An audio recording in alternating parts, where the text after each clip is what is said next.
I can't do this anymore, Claire. I just can't. The words hung in the air of my Sacramento office like a death sentence. My mother's voice, usually so carefully controlled during our bi-weekly phone calls, cracked with exhaustion I'd never heard before. Outside my window, the California sunset painted the sky in shades of orange and red, but all I could see was the darkness in Barbara's voice. Mom, what's happened? Is it Grandma Rose again? A long pause. The kind that tells you everything is about to change. In the silence, I could hear the distant sound of traffic on Highway 50, the familiar hum of my air conditioning, the ticking of the antique clock my ex-husband had never bothered to claim when he left 10 years ago. Normal sounds of a normal Tuesday evening that was about to become anything but normal. She fell yesterday, third time this month. And Tommy. Tommy was supposed to be watching her, but he was. Another pause, longer this time. He'd been drinking, Claire, in the middle of the day. When I got there from work, she was on the bathroom floor, and he was passed out on the couch. I set down my pen, the policy report I'd been reviewing suddenly meaningless. The pages of California's new healthcare initiative, something I'd been passionate about just moments before, now seemed like artifacts from another person's life. At 53, I'd built a life of careful distances. From my ex-husband's chaos, from family drama, from anything that could derail the stability I'd fought so hard to create after my divorce. But some calls you can't ignore, no matter how high your walls. Where is she now? Did you take her to the hospital? At home. She refuses to go to the hospital. Says she's fine. But Claire, she's not fine. None of us are fine. Your father's been working double shifts since the factory cut his hours again. They're talking about more layoffs. I'm picking up extra shifts at the hospital whenever I can, and Tommy. Her voice broke completely now, the sound of a woman who'd been holding everything together for too long. I don't know what to do about Tommy anymore. The admission hung between us across 3,000 miles of telephone wire and 10 years of carefully maintained distance. My mother, who had managed our household through Dad's periodic unemployment, who had nursed Tommy through childhood pneumonia and a dozen other crises, who had somehow kept our family functioning through economic downturns and personal disasters, this woman was telling me she was out of options. Flashback, the divorce that changed everything. 10 years ago, I had been Mrs. Claire Patterson, married to David Patterson, a successful real estate agent with a charming smile and a talent for making me feel like I was the center of his universe. We'd lived in a beautiful house in suburban San Jose, complete with a manicured lawn and a two-car garage.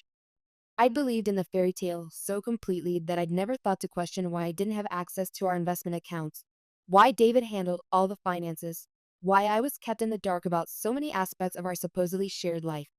The day I discovered he'd emptied our joint accounts and moved in with his secretary, a 25-year-old named Brittany, who posted selfies with my husband on social media while I was at my grandmother's funeral, I learned several important lessons all at once.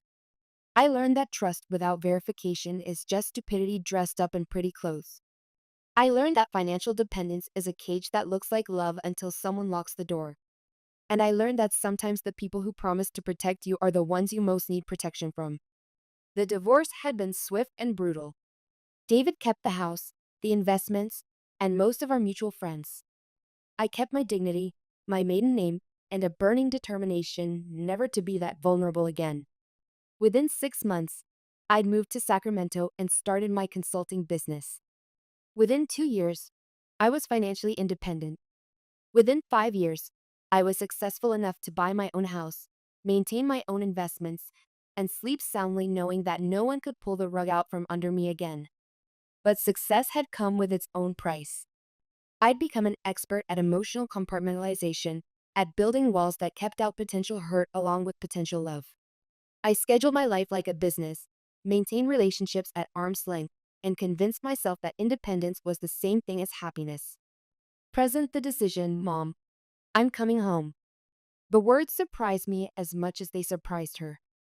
3 hours ago, I'd been reviewing California's new healthcare policy initiatives, planning a presentation for next week's client meeting, living the carefully controlled life I'd built brick by brick after David's betrayal.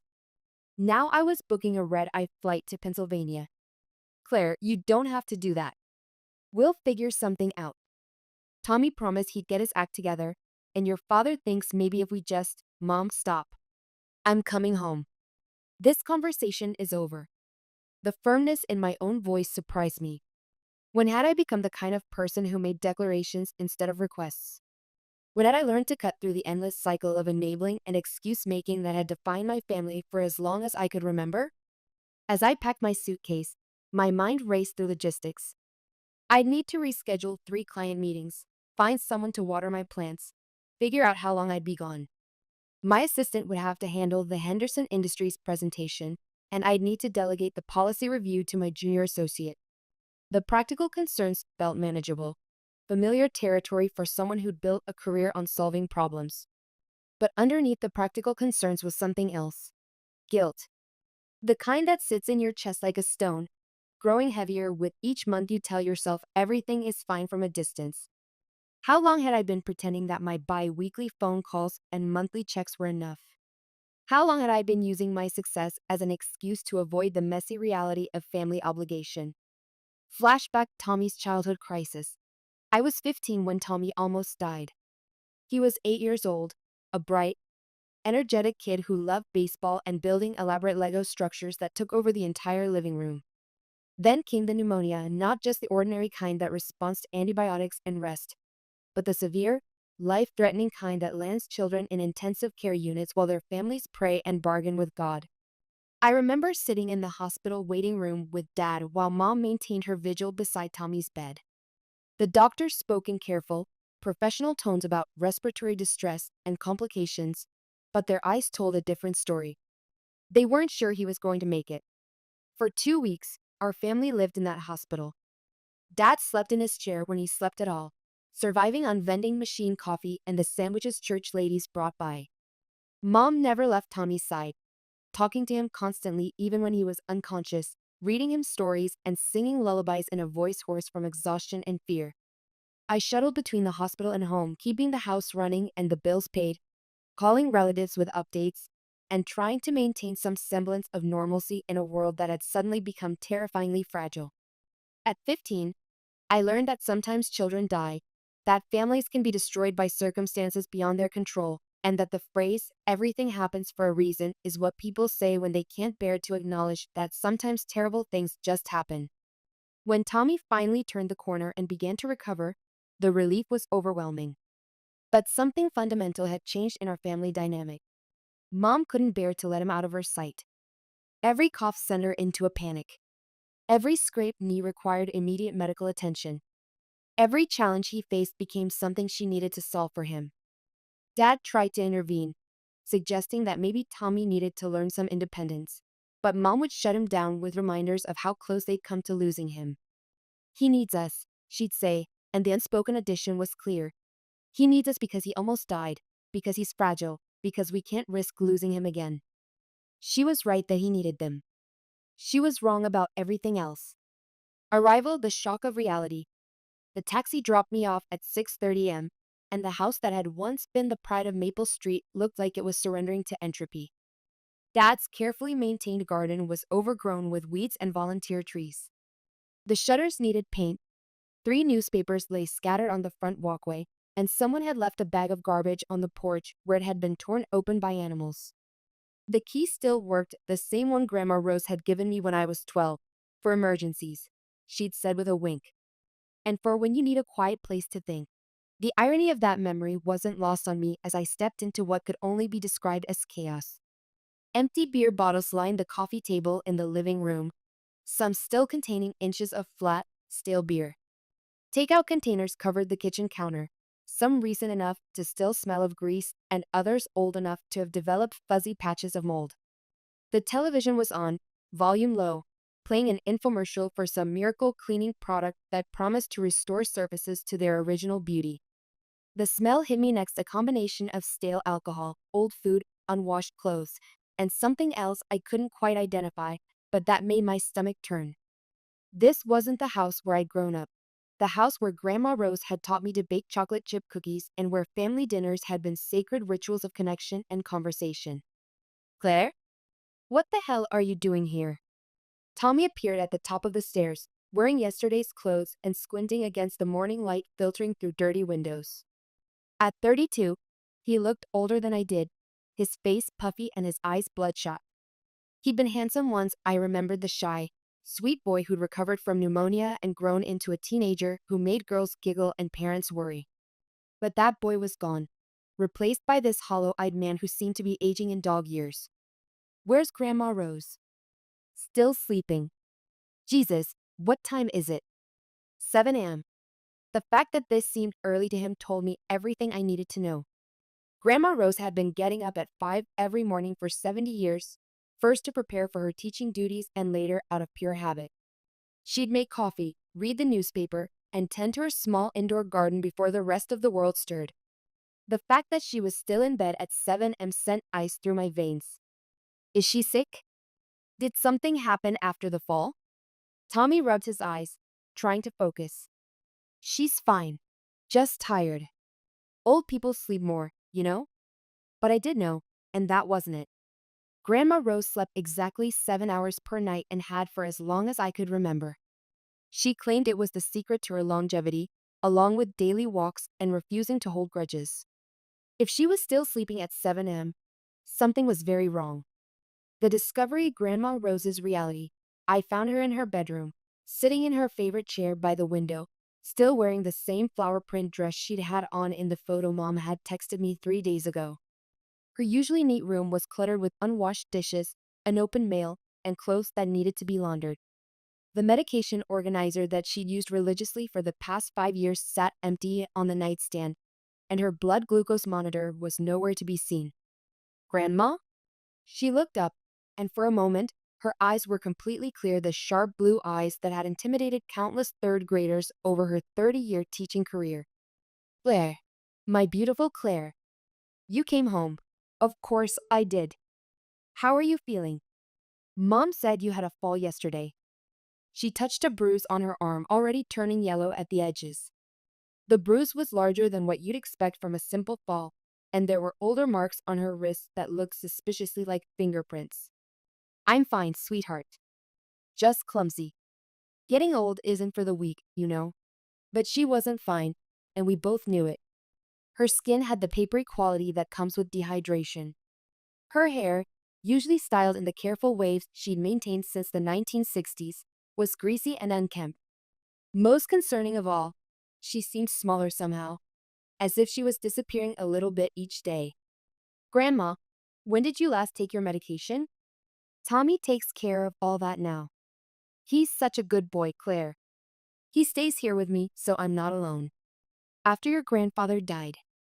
Her voice trailed off, and for a moment, she looked confused. Where is William? Wasn't he just here? Grandpa William had been dead for 3 years.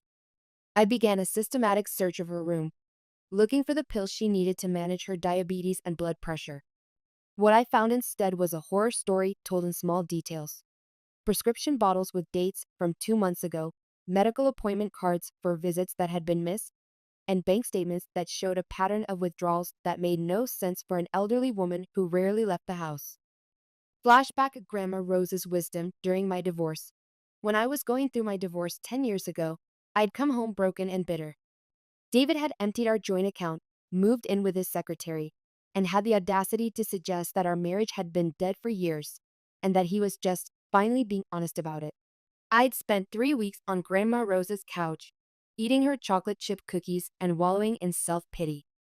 Claire, honey, she'd said one morning, settling beside me with her coffee and the newspaper she still insisted on reading in print. Being hurt is natural. Being stupid about it is a choice. I trusted him, Grandma. I believed every lie he told me. How could I have been so blind? Because you loved him, and love makes us vulnerable.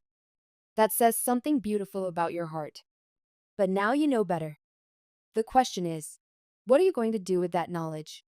She'd helped me see that David's betrayal was about his character, not mine. That I could choose to let it define me or use it to build something stronger. She'd been the one to suggest I move to California, to start fresh somewhere that didn't contain memories of my failed marriage on every street corner. Sometimes, she'd said, the best thing you can do for yourself is start over somewhere nobody knows your story. That way, you get to write a new one. Within 6 months, I'd moved to California and started my consulting business. Within 5 years, I was financially independent for the first time in my life. But now, looking at her in this cluttered bedroom, wearing the same clothes she'd had on for days, I realized I'd learned the wrong lesson. I'd built walls so high that even the people who deserved my trust couldn't reach me. The investigation, following the money trail, while Tommy slept off his hangover and my parents were at work, I spread Grandma Rose's financial documents across the kitchen table and began to piece together the story they told. What I found made my stomach turn and my hands shake with rage. Grandma Rose's savings account, which should have contained roughly $47,000 from Grandpa William's life insurance and their accumulated retirement savings, had been steadily drained over the past 8 months. The balance was now less than $3,000. Cash withdrawals of $200 and $300 appeared twice a week, sometimes more. There were charges at liquor stores she'd never visited, gas stations she'd never been to, and something called Lucky 7 Gaming that a quick internet search revealed to be an online gambling site. Her checking account told an even worse story. The monthly Social Security and pension deposits that should have covered her modest living expenses were being systematically redirected. Automatic withdrawals that she'd never authorized. Credit card charges for Xbox games, DoorDash orders, and bar tabs at places whose names I didn't recognize. Most damning of all were the prescription records. Her diabetes medication hadn't been filled in 3 weeks because someone had been trying to use her insurance card at multiple pharmacies, triggering fraud alerts that had frozen her coverage. Her blood pressure medication was a month overdue, and her doctor's office had been calling repeatedly about missed appointments. I found the receipts in a showbox under Tommy's bed. Casino chips, lottery tickets, bar tabs that sometimes exceeded $200 for a single night, and gaming charges that painted a picture of someone completely out of control. There were pawn shop receipts, too, for jewelry that I recognized as pieces Grandpa William had given Grandma Rose for their anniversaries. The pattern was clear, methodical, and absolutely sickening. This wasn't the impulsive spending of someone who'd lost control. This was the systematic exploitation of a vulnerable elderly woman by someone she trusted completely. Flashback Tommy's pattern of rescue. The signs had been there for years, but we'd all chosen to ignore them or make excuses. In high school, Tommy had been caught stealing money from Mom's purse to buy lunch because he'd spent his lunch money on baseball cards. Mom had blamed herself for not giving him enough allowance. In college, he'd racked up credit card debt and called home in tears, claiming he'd been stupid about money and promising it would never happen again. Dad had paid off the cards and set up a budget that Tommy had ignored within a month. After college, there had been a series of jobs that never lasted more than a few months. Tommy always had explanations: unfair bosses, jealous coworkers, companies that didn't appreciate his talents. Mom and Dad always had solutions: help with rent, assistance with job searches, unconditional support while he figured things out. When he'd moved in with Grandma Rose 2 years ago, ostensibly to help her after Grandpa William's death, we'd all thought it was a sign of maturity. Tommy was finally taking responsibility, caring for someone other than himself. Mom had been so proud, telling everyone about her son who was sacrificing his independence to care for his grandmother. We'd all been so desperate to believe in his redemption that we'd ignored the obvious questions. Why wasn't Grandma Rose getting better care if Tommy was there full time? Why did she seem more confused and frail every time we saw her? Why were there always new expenses and financial emergencies whenever anyone asked about her welfare? The answer was staring at me from these financial records. Tommy hadn't moved in to care for Grandma Rose. He'd moved in to milk her dry. Confrontation around one. When Tommy finally stumbled downstairs around noon, I was sitting at the kitchen table with 6 months of bank statements spread in front of me like evidence at a trial. He looked terrible, unshaven, unwashed, and carrying the particular kind of shakiness that comes from needing a drink. Jesus, Claire, what's all this mess? Grandma Rose's financial records. I thought you might want to explain some of these withdrawals. His face went through a series of expressions: confusion, recognition, and finally a kind of trapped panic that would have been almost funny if the situation weren't so serious. I don't know what you're talking about. $400 at Rivers Casino last Tuesday. $350 at the Brass Monkey on Friday. $600 in cash withdrawals last week alone. I pointed to each highlighted transaction with the kind of precision I usually reserve for client presentations. Grandma Rose doesn't gamble, Tommy. She doesn't even drink wine with dinner anymore. I was. She asked me to. To what? Steal from her while she goes without her medication? Use her credit card to fund your gambling addiction while she sits upstairs in clothes she's been wearing for 3 days? It's not stealing. She lives here. I take care of her. I deserve some compensation for. Compensation? I stood up so fast my chair scraped against the linoleum floor. What exactly are you being compensated for? Letting her fall in the bathroom while you're passed out drunk? Failing to fill her prescriptions while you spend her money on lottery tickets? You don't know anything. He was shouting now, his face red with anger and shame. You ran off to California with your fancy job and your perfect life, and you left us here to deal with everything. I send money every month, Tommy. $500 every month for the past 2 years. Money that was supposed to help with Grandma's care. Where did that money go? The silence stretched between us, broken only by the sound of his heavy breathing and the drip of the kitchen faucet that Dad had been meaning to fix for months. In that silence, I could see him calculating, trying to figure out which lie might still work, which excuse might still save him. But we were past the point of lies and excuses. The evidence was spread across the table in black and white, and for the first time in his life, Tommy was going to have to face consequences without someone rushing in to rescue him. The phone calls building a support network. While Tommy retreated to his room to think about things, I began making the phone calls that would start to build a solution. The first was to Patricia Williams, a social worker who specialized in elder care. I'd found her through a recommendation from my company's employee assistance program, and she agreed to come to the house the following day. The second call was to Dr. Elizabeth Morgan, Grandma Rose's primary care physician. The conversation was both illuminating and heartbreaking. I've been trying to reach Rose for months, Dr. Morgan explained. She's missed her last 4 appointments, and when I've called the house, her grandson tells me she's doing fine and doesn't need to be seen. What about her prescriptions? That's been a problem too. Someone's been trying to fill them at multiple pharmacies, which triggered our fraud prevention protocols. When I tried to call and clarify, I was told that Rose was managing her medication just fine and didn't need any help. The third call was to Grandma Rose's bank. After navigating through several departments and explaining the situation multiple times, I was transferred to their Elder Abuse Prevention Unit, a department I hadn't even known existed. Ma'am, the representative explained, what you're describing fits a pattern we see frequently. Financial exploitation of elderly family members is unfortunately common, and it often goes unreported because the victims are either too confused to understand what's happening or too ashamed to admit they're being victimized by someone they love. What can be done about it? Several things. We can freeze the accounts to prevent further unauthorized withdrawals. We can generate a complete transaction history for the past year. And we can refer the case to Adult Protective Services for investigation.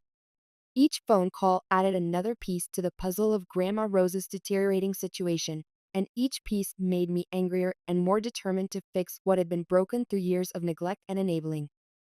Flashback, the last real family dinner 2 years ago, when Tommy had first moved in with Grandma Rose, we'd all gotten together for what turned out to be our last real family dinner. Mom had made her famous pot roast. Dad had told his stories about the old days at the factory, and Tommy had seemed genuinely happy and optimistic about his new role as Grandma's caretaker. I want to do this right, he'd said, serving Grandma Rose another helping of mashed potatoes. She's done so much for all of us. It's time I gave something back. Grandma Rose had beamed at him, patting his hand and telling him what a good boy he was. Dad had looked proud, and Mom had actually teared up talking about how mature Tommy had become. I felt hopeful too, despite my usual skepticism about Tommy's promises. Maybe this time would be different. Maybe taking care of someone else would finally give him the sense of purpose he'd been lacking. Maybe responsibility would mature him in ways that consequences never had.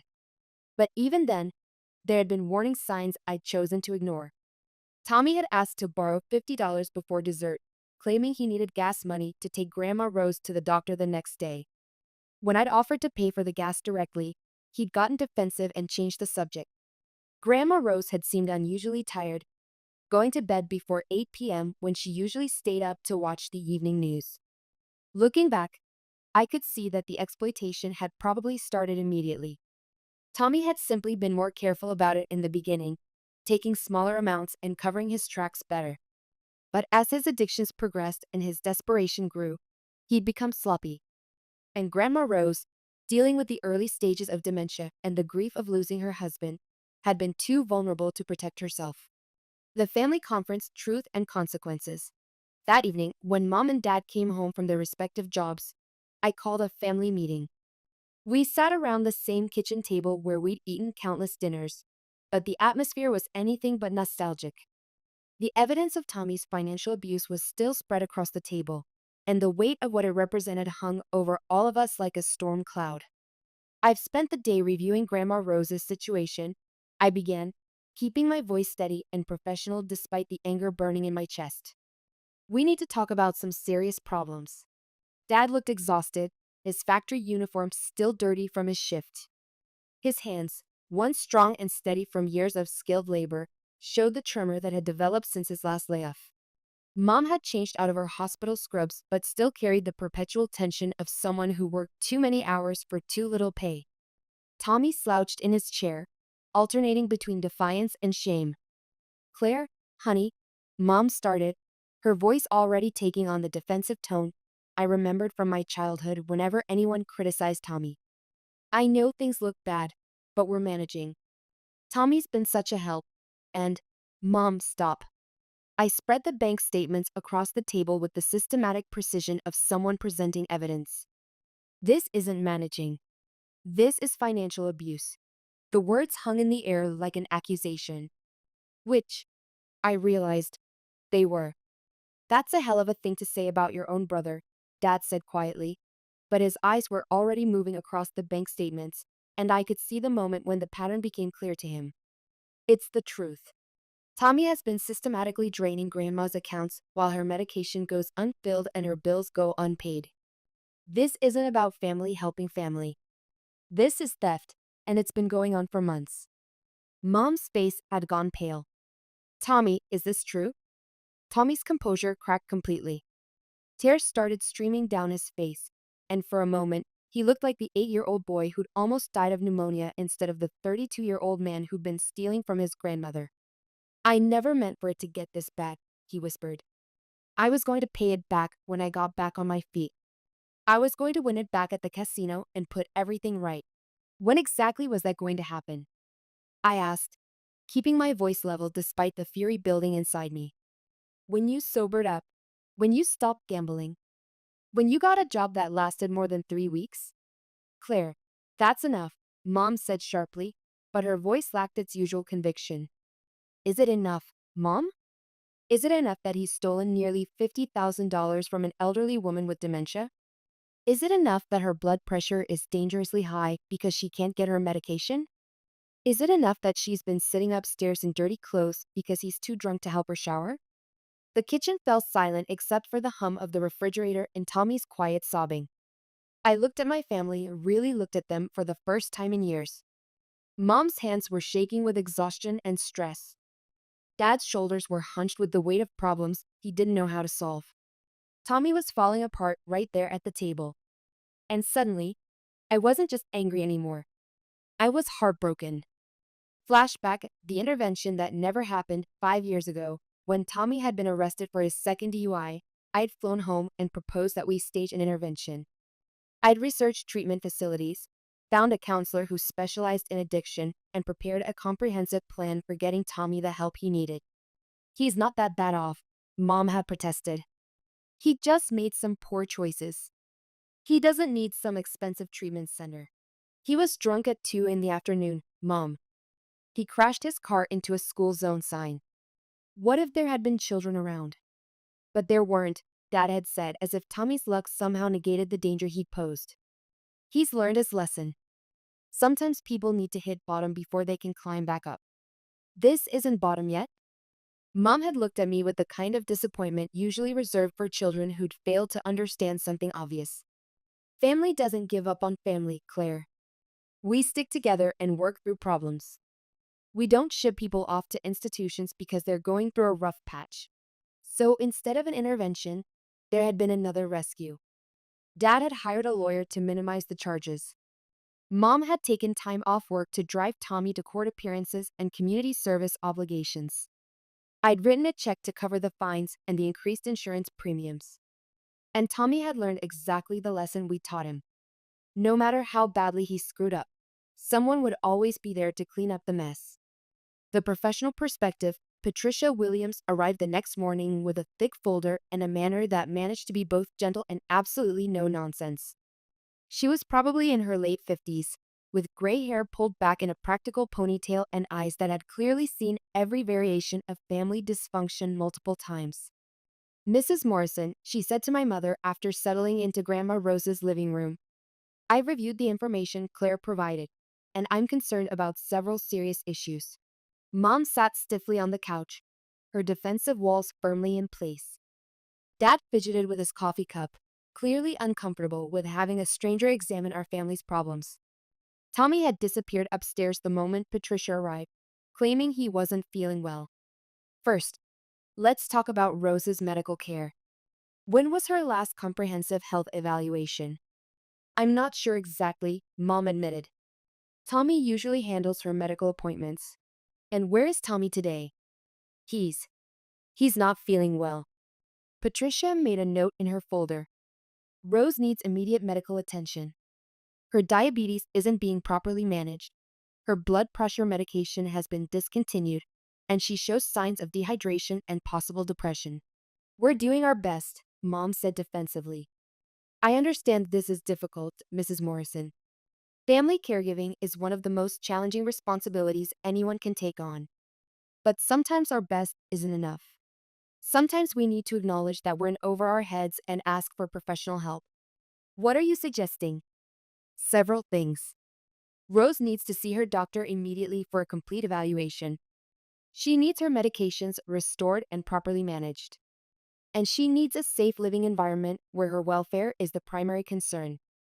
The implications hung in the air, unspoken but clear. The current living arrangement wasn't safe.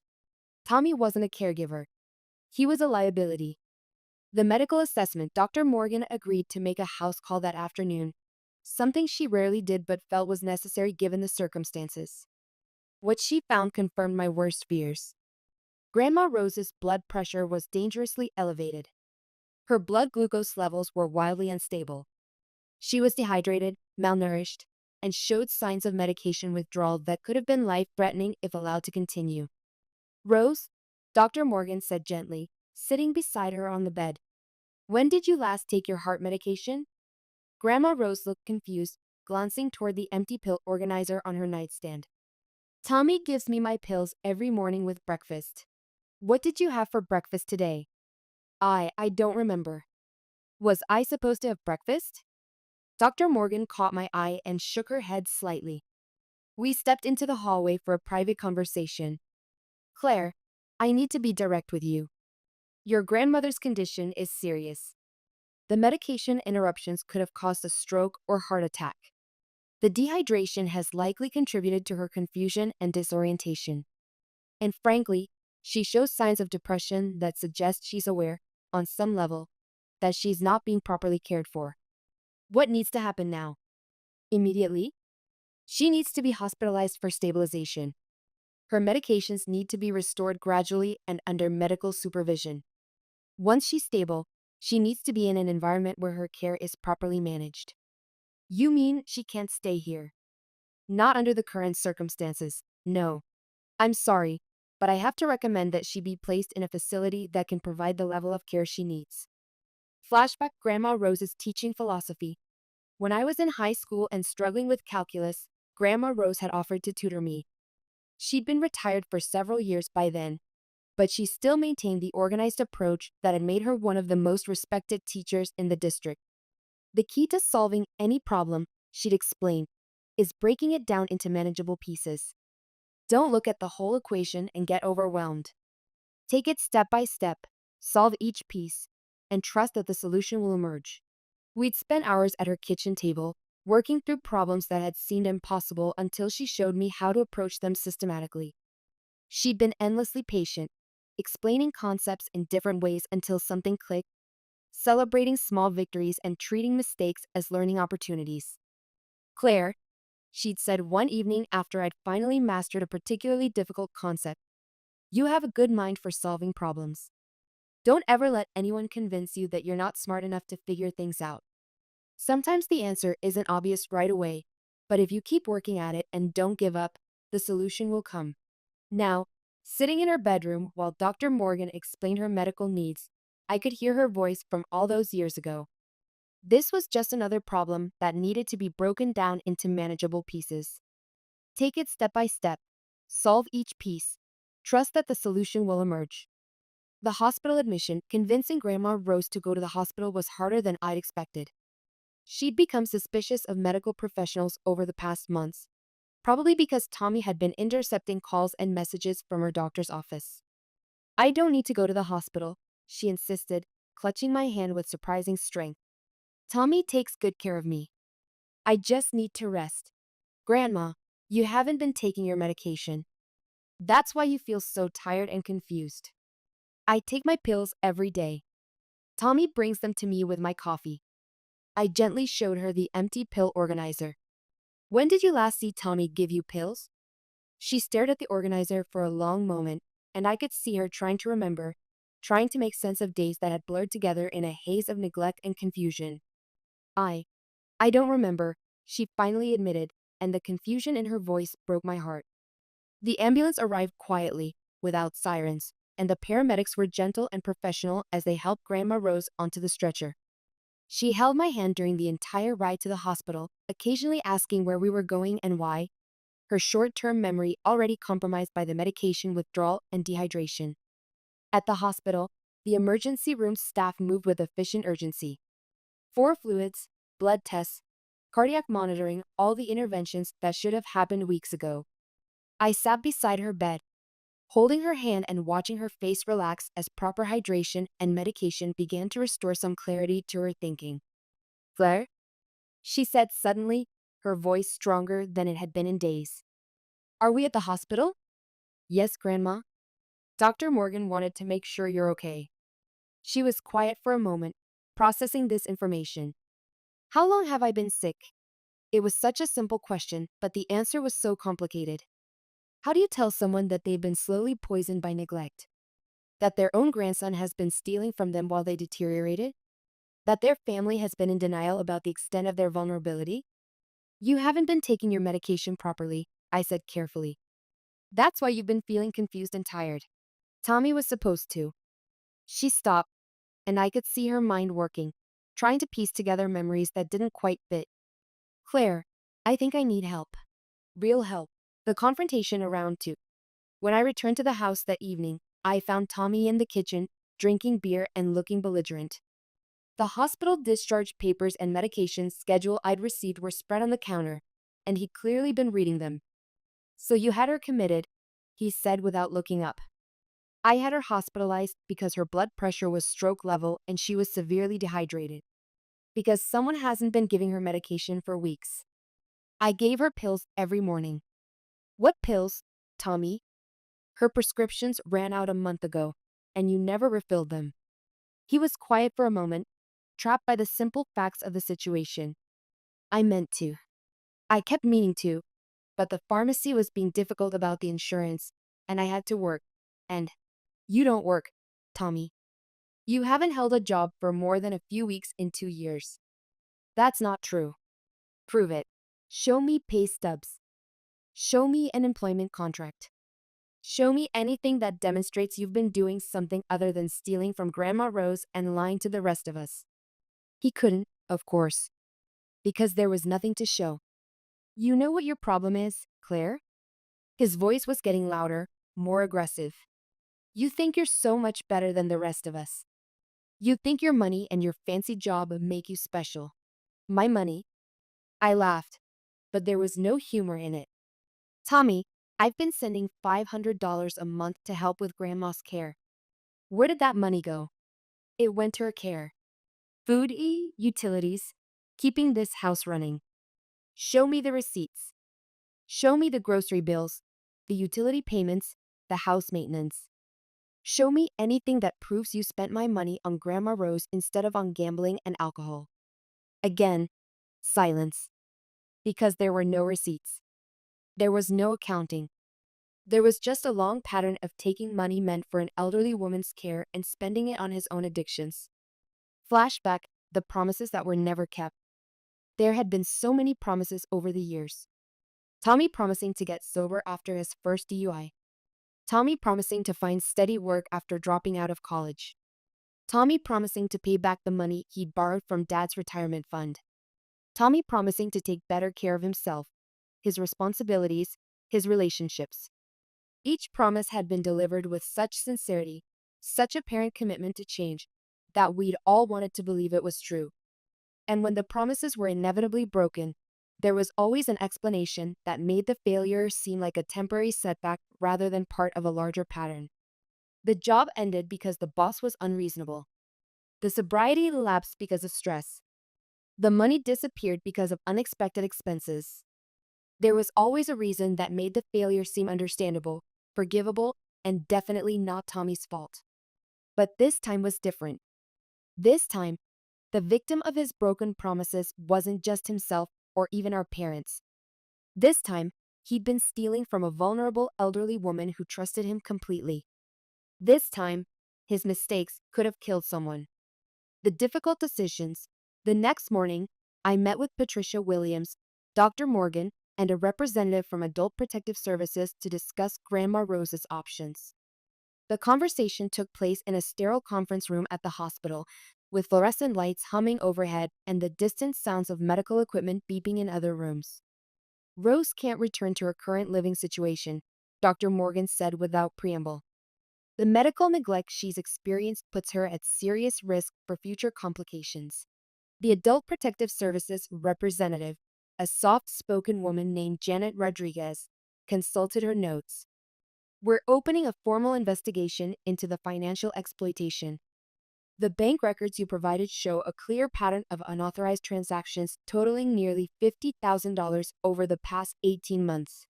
What does that mean for Tommy? I asked, though I wasn't sure I wanted to know the answer. That depends on several factors.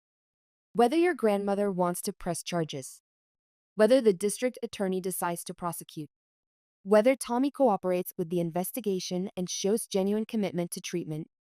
Patricia leaned forward. For now, our primary concern needs to be Rose's immediate welfare. She needs a safe place to live with appropriate medical supervision and social support. We discussed several options: assisted living facilities, in-home care, temporary placement with other family members. Each option had advantages and drawbacks, costs and complications. But one thing was clear. Grandma Rose couldn't go home as long as Tommy was there. The visit, honest conversations. Later that afternoon, I sat beside Grandma Rose's hospital bed while she picked at a lunch tray. The medications had restored much of her mental clarity, and she was more alert than I'd seen her in months. Claire, I need to ask you something, she said, setting down her fork and looking at me with those sharp blue eyes. How bad is it? The money situation, I mean. There was no point in lying to her. She taught me that honesty, even when it hurt, was always better than comfortable deception. It's bad, Grandma. Most of your savings are gone. Tommy has been using your accounts to fund his gambling and drinking. She nodded as if this confirmed something she suspected. I thought so. There were days when I couldn't remember if I'd given him permission to use my bank card, but something felt wrong about it. You're not responsible for this. You trusted someone you loved, and he betrayed that trust. I know. She was quiet for a moment, looking out the window at the parking lot below. Claire, I want you to know that I don't blame you for living your own life. You worked hard to build something good for yourself, and I'm proud of you for that. I should have visited more often. I should have paid closer attention to what was happening. Maybe. But you can't save people who don't want to be saved. And you can't sacrifice your own happiness to enable someone else's self-destruction. Her words hit me like a physical blow. How had she managed to see so clearly what the rest of us had refused to acknowledge? What do you want to happen now? I asked. She was quiet for a long time, and I could see her weighing her options, considering the impact of her decisions on everyone involved. I want to live somewhere safe, she said finally. Somewhere I can remember your grandfather's face without worrying about whether my medication will be there tomorrow. And I want Tommy to get help. Real help, not just another chance to disappoint everyone again. The family reckoning. That evening, I gathered my parents and Tommy in the hospital's family conference room for what I knew would be the most difficult conversation of our lives. Tommy looked terrible, shaky, pale, and clearly struggling with withdrawal symptoms. Mom had been crying, and Dad looked like he'd aged 10 years in the past 3 days. The doctors say Grandma Rose can be discharged in a few days, I began. But she can't go home. Not under the current circumstances. Where will she go? Mom asked. There are several assisted living facilities that specialize in memory care. Places where she can have her own apartment but with professional medical support available 24 hours a day. Those places are expensive, Dad said quietly. They are. But between her social security, her pension, and what's left of her savings, she can afford it. At least for a while. What about Tommy? Mom's voice was barely above a whisper. Tommy has two choices. He can enter a residential treatment program for addiction, or he can find somewhere else to live. But he can't continue to live in Grandma's house. You can't kick me out. Tommy's voice cracked with desperation. That's my home. I've been living there for 2 years. It's not your home, Tommy. It's Grandma Rose's house, and you've been living there rent-free while stealing from her. That ends now. Mom started crying harder. Claire, he's your brother. He's family, and she's our grandmother. She deserves to feel safe and cared for in whatever time she has left. She doesn't deserve to be robbed by her own family. The silence that followed was broken only by the sound of Mom's quiet sobbing and the hum of the hospital's ventilation system. Finally, Dad spoke.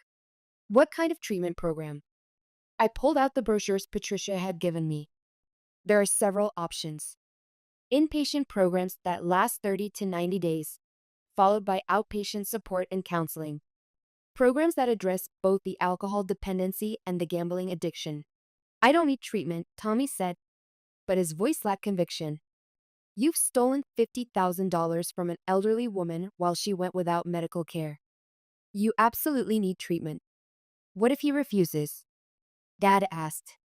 Then he finds somewhere else to live, and we let the legal system handle the financial crimes. Adult Protective Services is already investigating, and the district attorney will decide whether to file charges. The weight of that possibility settled over all of us.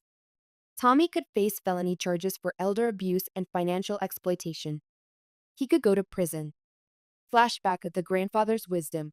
I thought about a conversation I had with Grandpa William shortly before he died. He'd been reflecting on his life, on the choices he'd made, and the lessons he learned. Claire, he'd said, the hardest thing about loving someone is knowing when to stop rescuing them. Your grandmother and I, we made mistakes with your parents' generation. We fixed too many problems, prevented too many consequences. We thought we were being kind, but we were really just preventing them from learning to be strong. What do you mean? Sometimes love means letting people fall. It means watching them struggle and not rushing in to save them. Because if you never let them fall, they never learn to pick themselves up. He'd been talking about Dad's struggles with unemployment, about the pattern of family bailouts and rescues that had become generational. But his words applied just as much to Tommy's situation. How do you know when to help and when to step back? When your help is making them weaker instead of stronger. When your rescue becomes their excuse not to try. When your love becomes their permission to keep hurting themselves and others. The treatment decision, Tommy agreed to enter treatment, but only after Janet Rodriguez explained the potential criminal charges he faced and Dad made it clear that he wouldn't have their financial or emotional support unless he committed to getting help. The program Patricia recommended was called New Beginnings, and it specialized in treating adults with co-occurring alcohol and gambling addictions. The 90-day residential phase would be followed by 6 months of intensive outpatient support, including financial counseling and job placement assistance. It's not going to be easy, the intake counselor explained during our visit to the facility. Recovery requires complete honesty about the extent of the problem and genuine commitment to change. Many people aren't ready to do that work. What's the success rate? I asked. That depends on how you define success. About 60% of our residents complete the full program. Of those, about 40% maintain sobriety for 2 years or more. The numbers are better for people who have strong family support and genuine motivation to change.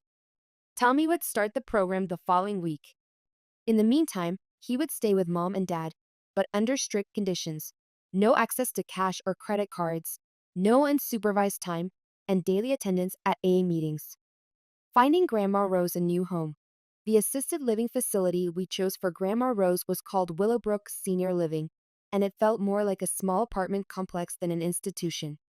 Her unit had a bedroom, a sitting area, and a kitchenette, along with a private bathroom and a small balcony overlooking a garden. I can bring some of my own furniture? She asked as we toured the facility. Absolutely, the director assured her. We want this to feel like home. Many residents bring family photos, favorite chairs, small pieces that have sentimental value. The medical support was comprehensive but unobtrusive. Medication management, daily wellness checks, and emergency response systems, but also independence and dignity. Residents could come and go as they pleased, cook their own meals if they wanted to, and maintain whatever level of autonomy their health allowed. What about visitors? Grandma Rose asked. Anytime, as long as they respect our quiet hours. Family is always welcome. I could see her relaxing as we toured the facility, asking questions about the library, the garden club, and the weekly movie nights. For the first time in months, she seemed hopeful about the future. Moving Grandma Rose out of her house of 40 years was harder than I'd expected. Every room contained decades of memories. Every closet held treasures that seemed too precious to discard but too numerous to keep. We spent 3 days going through her belongings, deciding what could fit in her new apartment and what would need to be stored or given away.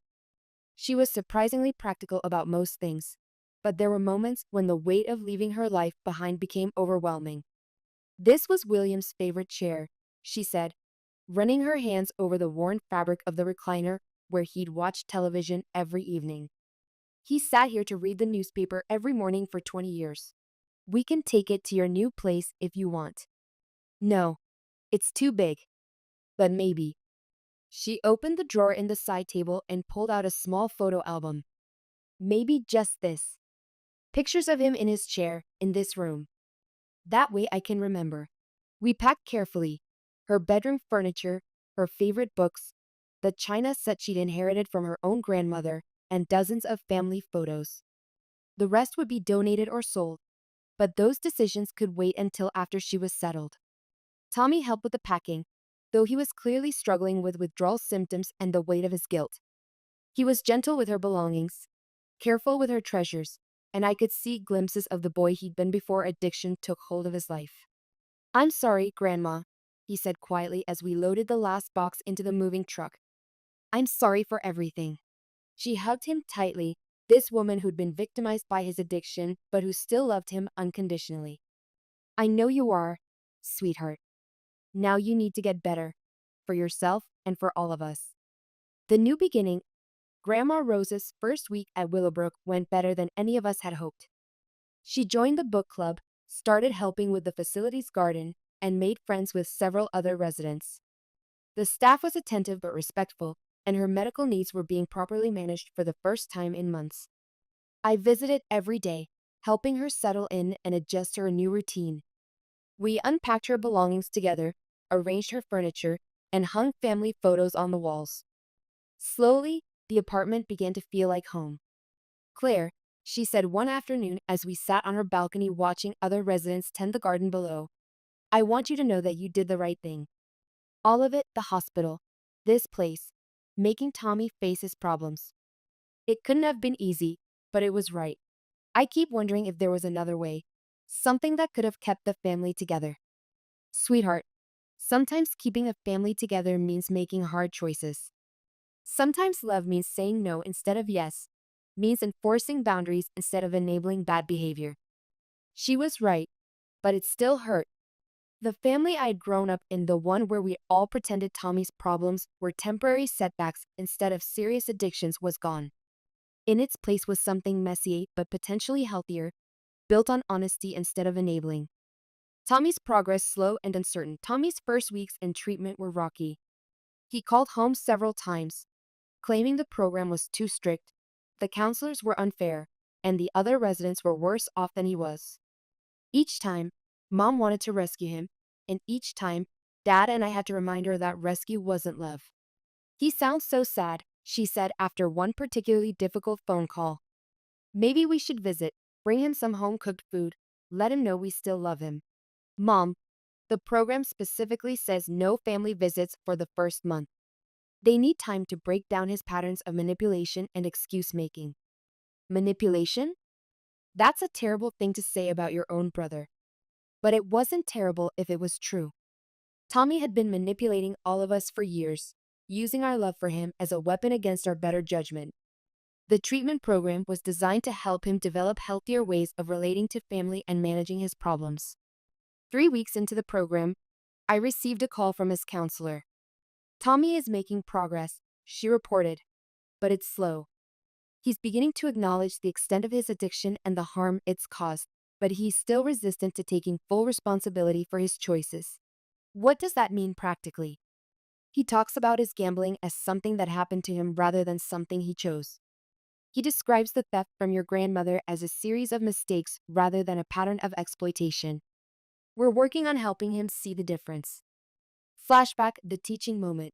When I was 16, I'd gotten caught shoplifting a lipstick from the drugstore. It wasn't because I couldn't afford it, I had babysitting money in my wallet. It was because my friends were doing it, and I wanted to fit in with their reckless behavior. Grandma Rose had picked me up from the store after the manager called our house. She'd been quiet during the drive home, but I could feel her disappointment radiating from the driver's seat. Why? She'd asked when we pulled into her driveway. I don't know. Everyone else was doing it. That's not a reason, Claire. That's an excuse. Try again. I tried to explain about peer pressure, about wanting to belong, about how it wasn't really a big deal. But she'd listen patiently and then ask the question that changed everything. Do you think what you did was wrong? Well, yes, but no buts. Do you think it was wrong? Yes. Then why did you do it? The question forced me to confront the uncomfortable truth. I'd done something I knew was wrong because I'd wanted something more than I'd wanted to be good. I'd prioritized fitting in over integrity, belonging over honesty. I wanted the lipstick, and I wanted my friends to think I was brave enough to take it. There. That's the truth. Now we can talk about how to make better choices next time. She'd made me return to the store to apologize to the manager and pay for the lipstick, even though he'd said it wasn't necessary. She'd made me write a letter explaining what I'd learned from the experience. And she'd talked to me about the difference between reasons and excuses, between taking responsibility and deflecting blame. Tommy hadn't learned that lesson yet. But maybe, with professional help and enough time, he could. The gradual healing, 6 weeks after Tommy entered treatment, our family began to find a new rhythm. Mom and Dad were seeing a counselor who specialized in family systems and codependency, learning how to love Tommy without enabling his addiction. I was flying back to Sacramento for work but returning to Pennsylvania every other weekend to check on everyone's progress. Grandma Rose was thriving at Willowbrook. Her memory had improved significantly now that her medications were properly managed, and she'd become something of a leader among the residents. She'd organized a gardening club, started tutoring children from the local elementary school, and had even begun dating a retired widower named Frank who lived down the hall. Don't look so shocked, she told me when I met Frank for the first time. I'm 78, not dead. William wouldn't want me to spend the rest of my life mourning him. Frank was a gentleman who'd taught high school history for 40 years before retiring. He and Grandma Rose spent their evenings playing cards, reading to each other, and sharing stories about their late spouses. It was sweet and age-appropriate and exactly what she needed to feel vital and connected. The family therapy is 2 months into Tommy's treatment. His counselor invited the family to participate in a therapy session designed to address the patterns that had enabled his addiction. We sat in a circle in a comfortable room with soft lighting and boxes of tissues strategically placed around the space. Tommy, the therapist began, tell your family what you've learned about how your addiction affected them. Tommy looked nervous but more alert than I'd seen him in years. The physical transformation was remarkable. He'd gained healthy weight, his skin had cleared up, and his eyes were bright and focused. I learned that my drinking and gambling hurt all of you, not just me. I used Grandma Rose's love for me to steal from her. I used Mom and Dad's worry about me to avoid consequences. And I used Claire's distance to blame her for problems I created. It was a start, but I could hear the carefully rehearsed quality of his words. This was what he'd been taught to say, not necessarily what he believed. How do you feel about that? The therapist prompted. Ashamed. Angry at myself. Scared that I've damaged things so badly that they can't be fixed. That sounded more genuine. Mom started crying. We just want our son back. Our real son, not the person addiction turned him into. Mrs. Morrison, the therapist said gently, what have you learned about your role in enabling Tommy's addiction? Mom's face crumpled. I learned that I was so afraid of losing him that I prevented him from growing up. Every time I rescued him from consequences, I taught him that he didn't have to be responsible for his choices. Dad nodded slowly. We both did that. We loved him so much that we crippled him. The confrontation around 3 toward the end of the session, the therapist asked Tommy to speak directly to each family member about the specific harm his addiction had caused them. Grandma Rose, he began, his voice shaking, I stole from you while you trusted me to take care of you. I let you go without medicine while I spent your money on gambling. I could have killed you with my selfishness. Grandma Rose, who'd insisted on attending the session despite the difficulty of the 90-minute drive, reached over and took his hand. I forgive you, Tommy. But forgiving you doesn't mean forgetting what happened. It means choosing to love you while protecting myself from future harm. Mom, Dad, I used your love for me as a weapon against your judgment. Every time you wanted to set boundaries or enforce consequences, I made you feel guilty for not supporting me.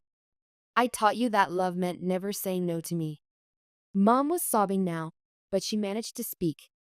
We taught you that too. We're all responsible for the patterns we created. Claire, Tommy turned to me last. I blamed you for abandoning the family when really I was jealous of your success and independence. I resented that you built a good life while I was destroying mine. And I hated that you could see through my excuses when everyone else believed them. I felt tears starting to flow, the first I'd cried since this whole crisis began. I should have intervened sooner. I knew something was wrong, but I convinced myself it wasn't my responsibility. It wasn't. The therapist interjected. You're not responsible for Tommy's choices, and you're not responsible for your parents' enabling behaviors. You're only responsible for your own actions and decisions. The accountability plan. Before Tommy could complete the program and return to some version of normal life, we had to create an accountability plan that would protect everyone involved while supporting his recovery. The plan was detailed and non-negotiable. Tommy would live with Mom and Dad for 6 months, paying rent and contributing to household expenses through a part-time job the program would help him find. He would attend AA meetings daily, see his addiction counselor twice a week, and submit to random drug and alcohol testing. He would have no access to credit cards, bank accounts, or cash beyond a small weekly allowance for personal expenses. All major purchases would require approval from his sponsor and his parents. He would make monthly restitution payments to Grandma Rose's account, even if they were small amounts. The payments were less about the money than about accepting responsibility for the harm he caused. Most importantly, any violation of these conditions would result in immediate removal from Mom and Dad's house and the end of family financial or emotional support. This sounds harsh, Mom said as we reviewed the plan. It's not harsh, the counselor replied. It's clear. Tommy needs structure and accountability to maintain his recovery. Unclear expectations and flexible boundaries are triggers for relapse. The gradual return, Tommy completed the 90-day residential program and transitioned to intensive outpatient treatment. His first weeks back home were tense and awkward, but gradually, we all began to adjust to the new dynamics. He found a job at a local landscaping company, working 40 hours a week doing physical labor that left him tired but satisfied. The routine was good for him, and his supervisor was a recovering alcoholic who understood the challenges of early sobriety. It's weird, he told me during one of our supervised visits, having to account for every hour and every dollar. but also kind of relief. I don't have to make decisions about whether to gamble or drink because those aren't options anymore. Mom and Dad were learning to be supportive without being enabling. They encouraged his recovery, but didn't praise him excessively for doing things that responsible adults should do automatically. They offered love without offering rescue. It's hard, Mom admitted during one of our phone calls. Sometimes I want to give him money for something special, or let him borrow the car without checking with his sponsor first. But I remember what the counselor said about how my kindness contributed to his addiction. The new normal, 6 months later, 6 months after the crisis that had brought me home, our family had settled into patterns that were healthier if less comfortable than before. Grandma Rose was flourishing at Willowbrook, having found a sense of purpose and community she'd been missing since Grandpa William's death. Tommy was maintaining his sobriety and making slow but steady progress in rebuilding trust with the family. I had decided to move my consulting business partially back to Pennsylvania, splitting my time between Sacramento and my hometown. It wasn't because I felt obligated to monitor Tommy's progress or manage family crises, but because I'd realized that my radical independence had been as much about fear as it had been about strength. "You seem different," Grandma Rose observed during one of our weekly lunch dates. "More relaxed, somehow. I feel different. Less guarded, I guess.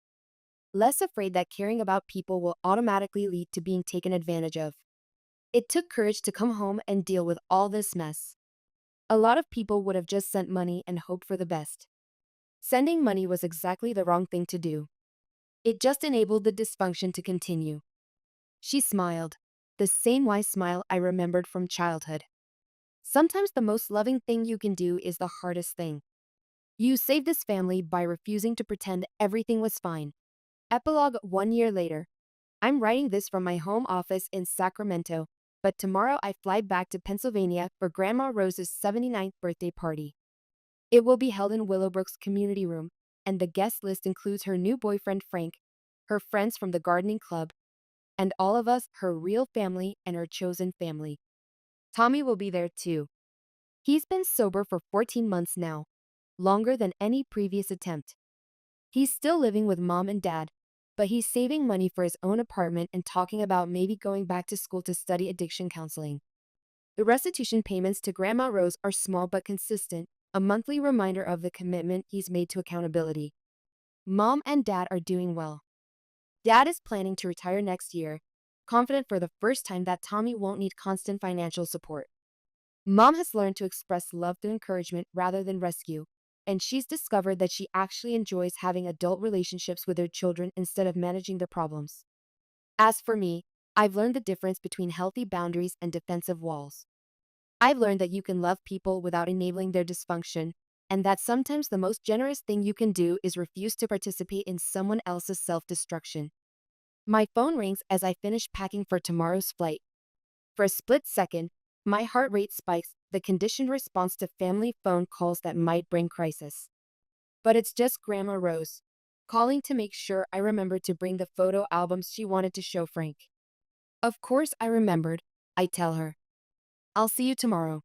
I love you, Claire. Thank you for saving us all." We saved each other, Grandma. That's what families do. After I hang up, I sit for a moment in the quiet of my office, thinking about the journey that brought us here.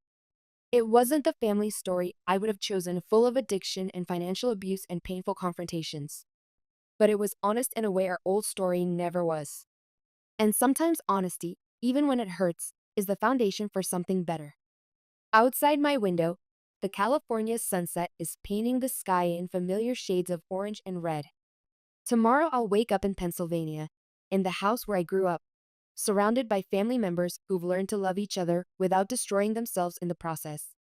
Some calls change everything. Others just remind you that love, real love, sometimes requires courage more than comfort. The trick is learning to tell the difference. Useless, Ethan muttered, tossing the photo album onto the coffee table like it was yesterday's junk mail. I stared at him, feeling my chest tighten as the room full of his friends fell awkwardly silent. "What's this supposed to be?" he said, gesturing dismissively at the handmade album I'd spent weeks creating, carefully selecting photos from our 5 years together. This is the best you could come up with for my 35th birthday? A pile of old pictures and sentimental garbage? You're ridiculous, Vanessa. My hands clenched in my lap until my knuckles turned white, but I forced myself to stay calm. The weight of a 12-hour night shift at the elderly care facility still hung heavy on my shoulders, yet I'd rushed home to prepare everything for his party. I thought you'd appreciate something meaningful, I said, my voice steadier than I felt inside. It's a collection of memories, everything we've been through together. I've been working on it between night shifts for months. He rolled his eyes dramatically, making sure his friends could see his disappointment. What we've been through. Please. I'm tired of all this overly emotional crap. You could have gotten me something useful, or at least something that looks good on Instagram. He glanced meaningfully at the designer watch his friend Derek was wearing. Instead, you waste time on this nonsense. It's embarrassing. I took a deep breath, feeling the sting of his words burning my cheeks as his friends shifted uncomfortably. My colleague Olivia had warned me this morning as we clocked out, don't expect appreciation from someone who's never given it. Now her words echoed in my mind. Ethan. I began, trying one last time. He interrupted, standing up and running a hand through his expertly styled hair. You don't get it, do you? This isn't working anymore.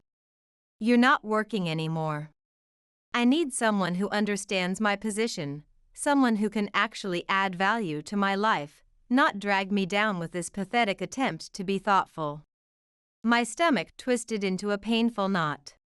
What are you saying? In front of everyone? He smirked, crossing his arms across his chest, the gold cufflinks on his shirt catching the light.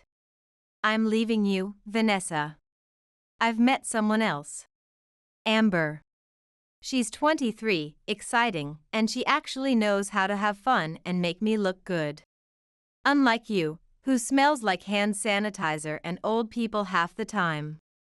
His words hit me like a physical blow, but I refused to let him or his watching friends see the impact.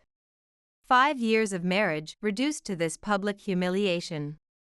And you think this is the right way to tell me? I asked, my voice trembling but steady. After I put my heart into this, after I came straight from a night shift to prepare your party? He laughed, a cold, dismissive sound that bounced off the expensive furniture we'd bought with my careful savings. Your heart? That's the problem, Vanessa. You're all heart and no substance. I deserve more than some caregiver with sensible shoes and a boring investment portfolio. I sat there in silence for a moment, his cruel words echoing in my head, and then, to my own surprise, I started to laugh. It wasn't a bitter laugh or a forced one, it was genuine, loud, and it cut through the tension in the room like a knife. What's so funny? Ethan asked, narrowing his eyes, his confidence wavering for the first time. I stood up, still laughing, and reached for the album. You don't even know what you're walking away from, I said, flipping to the back page where I'd hidden the documents. What are you talking about? He asked, suspicion creeping into his voice as his friends watched with undisguised interest. I pulled out the folded deed tucked into the final page and held it up. This. The deed to a lakeside property I bought. My grandmother left me an inheritance that I've been quietly investing for years. I was going to surprise you tonight with plans for our future, but I guess that's off the table now. His jaw dropped. You bought lakefront property? On a nurse's aide salary? I smiled sweetly, slipping the deed into my purse. Looks like Amber won't be enjoying that view, will she? And for the record, I'm a certified care specialist with 3 additional certifications. Not that you've ever bothered to understand what I actually do. Ethan's face twisted into something between disbelief and panic. For the first time all evening, he was at a loss for words. His friends exchanged glances, suddenly finding their drinks fascinating.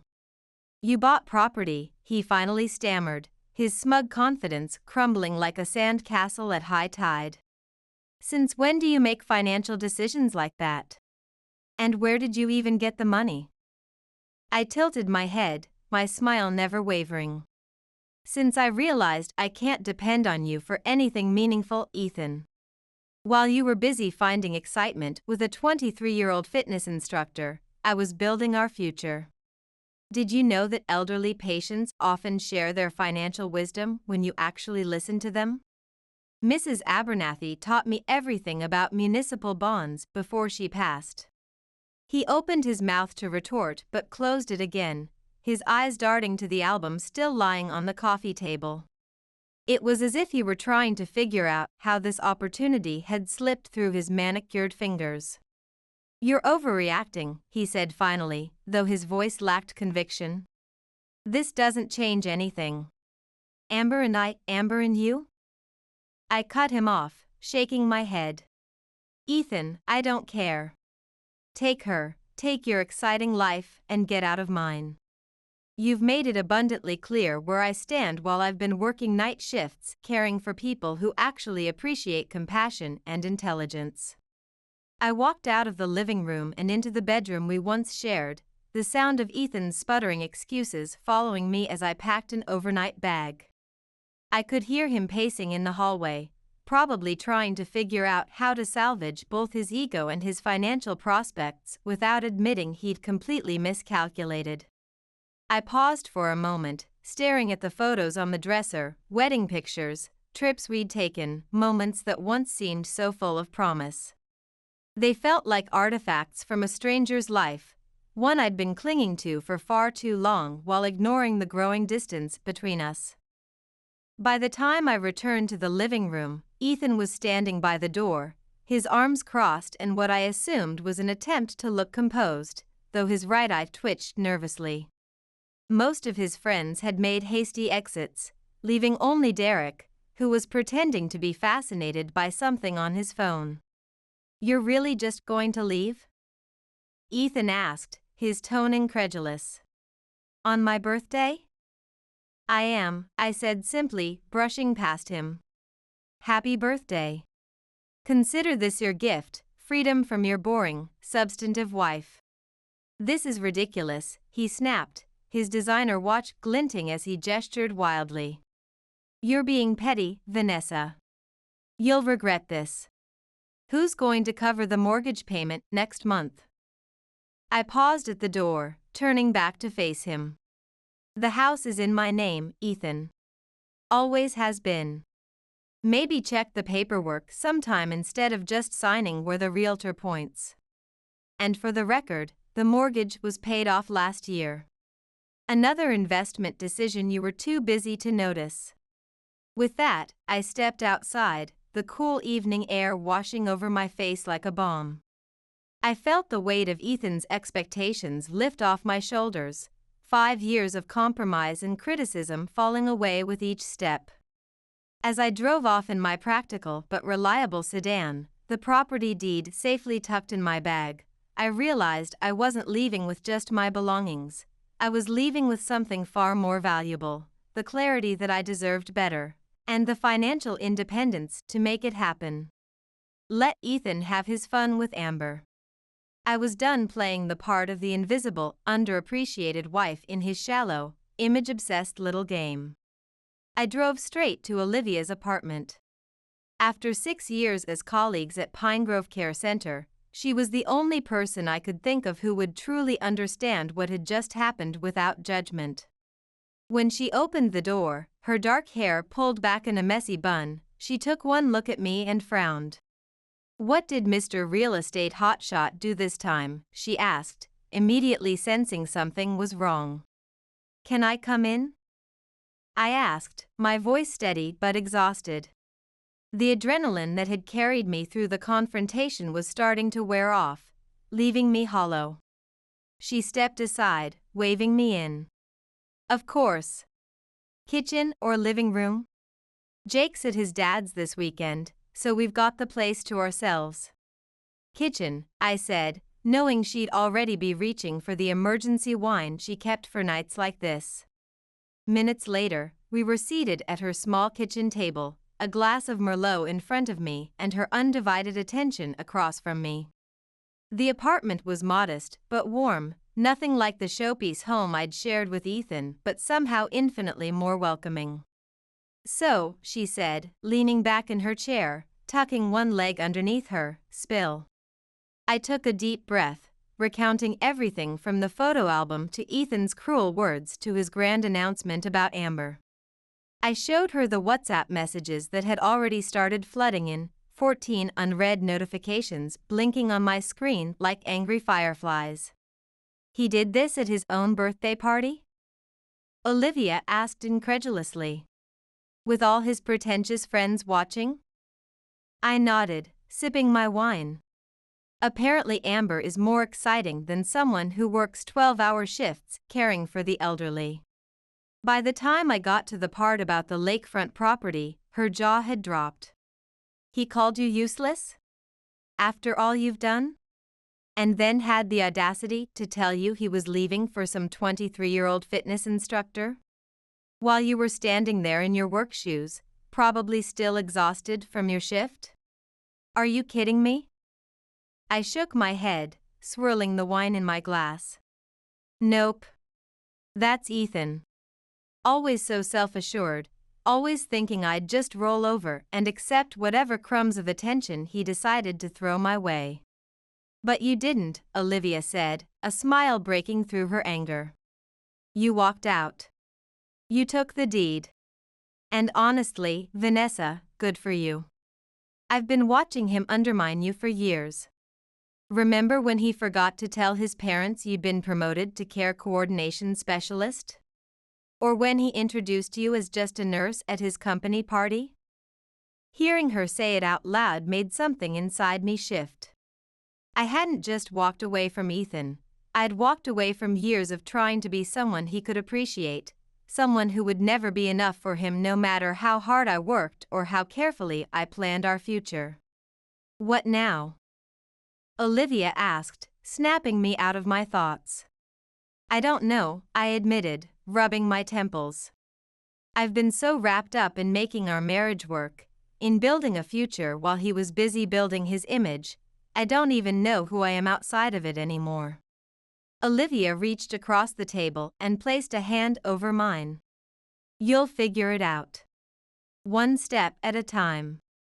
But first, you stay here tonight. The pull-out couch is all yours, and I've got an extra set of scrubs if you need them for tomorrow's shift." No arguing. I smiled, feeling a genuine warmth for the first time that day. "Thanks, Olivia. I don't know what I'd do without you." "Probably something sensible and financially prudent," she quipped. "But then I wouldn't get to drink your share of the wine." Later that night, as I lay on the couch in her living room, listening to the distant sounds of the city through the partially open window, I felt the exhaustion of the day finally catch up to me. But beneath the tiredness was something else, relief. Ethan was no longer my problem. For years, I'd bent over backward to make him happy, to support his career, to be the perfect wife while working full-time in a demanding profession. Now I didn't have to pretend anymore. I didn't know what the future held, but for the first time in years, I was excited to find out. As I drifted off to sleep, I found myself thinking not about what I'd lost, but about the lakefront property waiting for me, my sanctuary, earned through years of careful planning and hard work. Mine alone. The morning after I left Ethan, I woke up on Olivia's pull-out couch to the sound of my phone vibrating relentlessly on the coffee table. Groaning, I reached for it, squinting at the screen through sleep-blurred eyes. Missed calls, 8. Text messages, 23. WhatsApp notifications, 14. All from Ethan. I unlocked my phone, scrolling through the barrage of messages, each more desperate than the last. "Where did you go? We need to talk. You're being childish, Vanessa. What about the house payments? You can't just walk away like this. I didn't mean what I said about your job. Amber doesn't matter. Call me back now. The last one made me laugh bitterly. Walk away? That's exactly what he told me he was doing last night, in front of an audience, no less. Olivia wandered into the living room, already dressed in her navy scrubs, a cup of coffee in each hand. Let me guess. Ethan having second thoughts? Bingo, I muttered, holding up the phone as evidence. He's losing it. Suddenly, he's very concerned about our joint finances. Well, what did he expect, she said, setting one coffee mug down in front of me.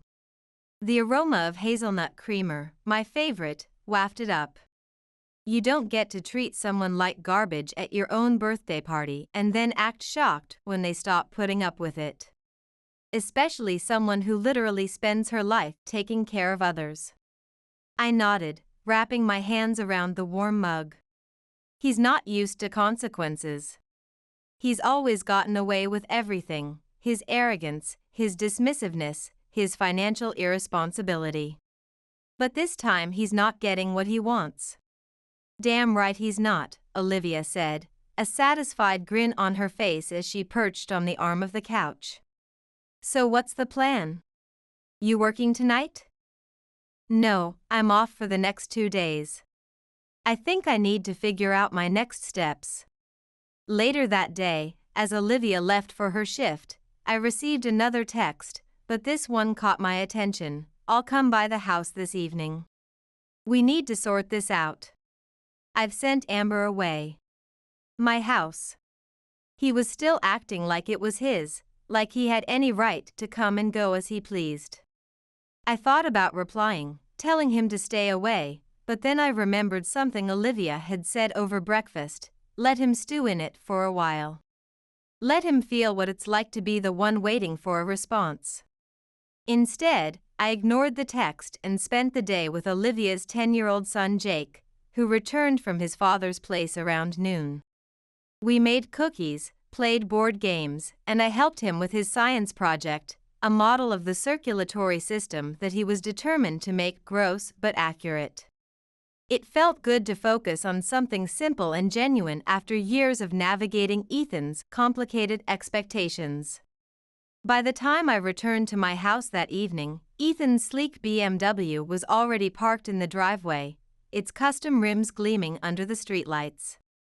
I pulled up to the curb, taking a deep breath before walking up the path to my own front door. Through the window, I could see him pacing in the living room, checking his watch repeatedly. As I walked in, he spun around, his expression a mix of anger and desperation.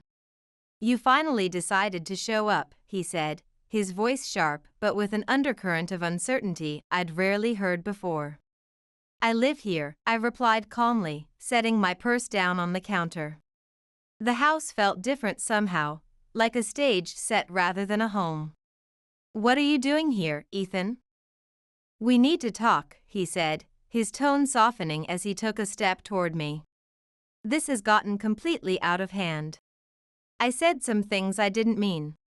I folded my arms, leaning against the counter. What's gotten out of hand, Ethan? The fact that I finally stood up for myself, or the fact that you're realizing Amber isn't the prize you thought she was? His jaw tightened, and for a moment I thought he might explode with that familiar temper, but instead he sat down on the couch we'd spent months choosing, running a hand through his hair. Look, I made a mistake, okay? I wasn't thinking clearly. The pressure at work, the development deal falling through, but we can fix this. Us, I mean. I shook my head, a bitter laugh escaping my lips. Fix this, Ethan? This isn't a broken faucet or a bad investment. This is years of you taking me for granted, dismissing my career, belittling my contributions, and expecting me to keep smiling through it all while working back-to-back shifts. Vanessa, he started, but I cut him off. No, I said firmly. You don't get to decide when we fix things. You made your choice in front of all your friends. Now you can live with it. I grabbed my bag and walked upstairs to our bedroom, my bedroom now, leaving him sitting there in stunned silence. For the first time since I'd known him, Ethan Mitchell was experiencing something he couldn't charm or negotiate his way out of. The day after Ethan's attempted reconciliation, I packed his things methodically, sorting designer shirts from casual wear, placing his expensive cologne bottles in protective bubble wrap. The task felt cleansing somehow, like I was physically removing his presence from my life shelf by shelf, drawer by drawer. I left everything neatly in labeled boxes by the front door and called a locksmith. When the older man arrived, eyebrows raised at the pile of boxes, I simply said, "Fresh start," and he nodded with understanding that spoke of having seen this scenario many times before. By 3 o'clock, I had new keys in hand and a stronger sense of security than I'd felt in months. When Ethan returned that evening, looking smug as ever in his tailored suit, I met him on the porch with my arms crossed and a folder in hand. The confidence in his stride faltered slightly when he saw the boxes. "What's this?" he asked, glancing down at the papers I held, his cologne overpowering in the evening air. "Your things," I said, gesturing to the suitcases and boxes arranged neatly by the door, "and this is the contact information for the lawyer I hired this morning. I've already spoken with Sandra from your office about transferring your client files to Derek. You'll be hearing from my attorney soon." His expression hardened, but he still couldn't resist one last dig. "You're being ridiculous, Vanessa. What are you going to do? You can't handle the mortgage on this place with your caregiver's salary. You need me." I smiled faintly, feeling calmer than I had in years. "The mortgage is paid off, as I mentioned. And I certified in geriatric care management last year. My salary increased by 30%. Now get off my porch. The locks have been changed." He stared at me, his confidence finally faltering as reality crashed through his carefully constructed narrative. For a moment, confusion, then anger, then something like fear flashed across his face before he grabbed the handle of his suitcase with enough force to whiten his knuckles. "This isn't over," he muttered, face reddening as he collected his belongings. "It is for me," I replied, watching him struggle with the boxes. I didn't offer to help. Over the next 2 weeks, Ethan's absence felt like a fog lifting. The house was quieter, cleaner, but it felt like a home instead of a showcase. I stayed busy, throwing myself into work, reconnecting with friends I'd neglected, and leaning on Olivia for emotional support. She was thrilled to see me finally standing up for myself after years of watching me shrink to accommodate Ethan's outsized ego. "Good riddance," she said when I told her I'd changed the locks. "He was an emotional vampire, Vanessa. Taking all your energy and giving nothing back. You're better off without him." I knew she was right, but there were moments, quiet ones, usually late at night, when doubt crept in. Had I really done the right thing? What if I ended up regretting it? What if the lakefront property wasn't enough to fill the void? Those thoughts didn't last long, though, especially not after I got the call from Ethan. "Vanessa," he said, his voice tight with frustration when I finally answered one of his calls.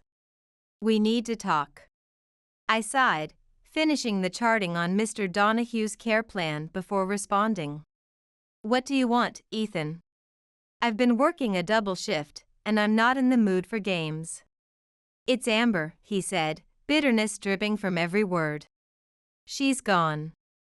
The corner of my mouth twitched. "Is that so?" She laughed at me, he spat, the words coming out in a rush. "She saw the boxes from my office in my apartment and figured out what happened. Said I was pathetic, said I threw away the only good thing I had going for me. She couldn't believe I let you keep the house and that I didn't know about the property." Now I was smiling outright, picturing Amber's perfectly toned arms crossed in judgment. Ah, the lakefront property. I'm sure that stung. She said I was an idiot, he continued, ignoring my comment, his voice dropping to a wounded whisper. A complete loser for losing everything you'd worked for. She asked what kind of real estate developer doesn't know his wife owns property. Then she walked out. Just like that. It was almost too satisfying to hear that the man who had dismissed me, belittled my career, and thought he could replace me with someone younger was finally facing the consequences of his actions. Amber, it seemed, had a better read on value than he did. And now you're calling me because? I asked, my tone cool as I organized my patient files. Because I made a mistake, he said, his voice dropping further. A huge mistake. I've been thinking about what you said, about the mortgage, about your job. Can we talk, please? In person? I pictured him in his rented apartment, surrounded by boxes, reality finally sinking in. I shook my head, even though he couldn't see me. No, Ethan. We have nothing to talk about. You made your choice. Now you can lie in it. Alone. Before he could respond, I hung up, letting the silence settle around me like a protective blanket. That night, as I sat on the couch with a cup of chamomile tea, reviewing care plans for my elderly patients, I felt a deep sense of relief. Ethan's life was unraveling, but for the first time in our relationship, it wasn't my problem to fix. I had my life back, my career was thriving, and I wasn't looking back at the woman who had accepted less than she deserved. The divorce process moved faster than I'd anticipated. My lawyer, a sharp-eyed woman named Melanie Donovan, helped me organize my finances, document everything, and ensure that I'd be protected. She seemed particularly satisfied when reviewing the property deed and mortgage documents. Care coordination specialists make excellent record keepers, she remarked with an approving nod. Most clients come in with a shoebox of crumpled receipts. You've given me everything I need in perfectly labeled folders. Now, as I sat in her downtown office, reviewing the finalized paperwork, I felt a strange mix of emotions, relief, closure, and a lingering twinge of disbelief that this chapter of my life was finally ending. Everything looks solid, Melanie said, flipping through the pages with practiced efficiency. Ethan doesn't have much leverage here, especially since he hasn't contested anything substantive. His lawyer made some noise about the lakefront property, but backed off when we produced the inheritance documentation and investment records. Frankly, I think he knows he's not in a position to fight you, especially after the text messages you provided. I nodded, a small smile tugging at my lips. I think he's finally realized I'm not the pushover he thought I was. She chuckled, adjusting her glasses. I'd say you've made that very clear. His lawyer practically deflated when I mentioned your certification history and salary progression. Apparently, Ethan had been painting quite a different picture. As I left her office that afternoon, stepping into the bright spring sunshine, a weight I hadn't realized I was carrying seemed to lift. The paperwork was filed, my finances were secure, and Ethan was officially out of my life, on paper and in reality. The timing couldn't have been more perfect. That same evening, Olivia came over with a bottle of champagne and her usual flair for celebrating my victories. Jake was at a sleepover, giving us the evening to ourselves. To Vanessa, she said, raising her glass in our small backyard, the evening sun casting long shadows across the lawn, the woman who finally kicked Mr. Real Estate to the curb and reclaimed her life. I laughed, clinking my glass against hers. To Olivia, the friend who never once said, "I told you so," not yet, anyway, she teased, taking a sip. But seriously, look at you.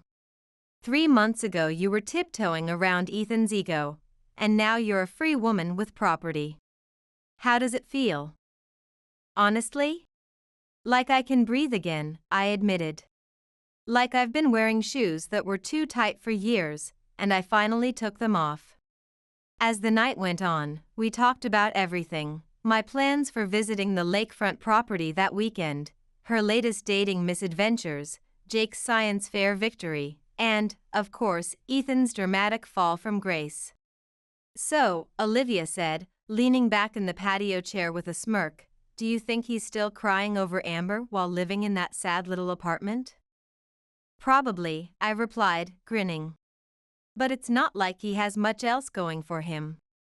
No wife, no house, and I heard from Sandra at his office that the development deal fell through completely.